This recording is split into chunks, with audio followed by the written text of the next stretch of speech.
Good morning guys! For today's video, we're gonna cook again.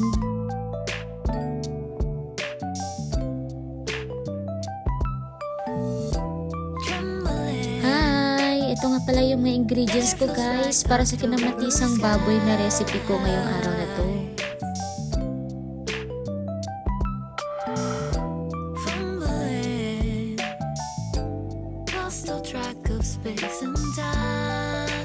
Let's start! Mag-isa muna tayo ng bawang. Pag nag-brown na yung bawang, isunod na natin guys yung sibuyas. Pagkatapos, isunod na rin natin yung karning baboy. Sige, kiwaran lang ng kiwaran. Tagalan natin yung pag-isa neto guys. Haluin lang natin ang haluin.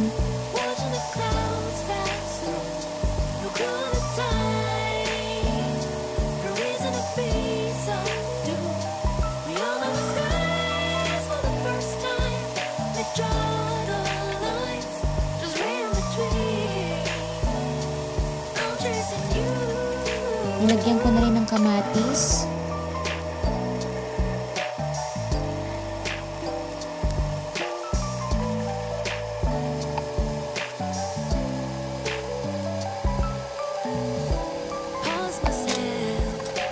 Naglagay na rin ako ng isang basong tubig guys.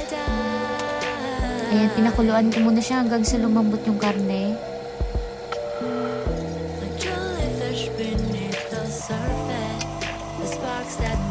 Nagdagdag na rin pala ako ng kamatis. At saka siling green. Naglagay na rin ako ng paminta at konting bitsin. Naglagay na rin ako ng asin.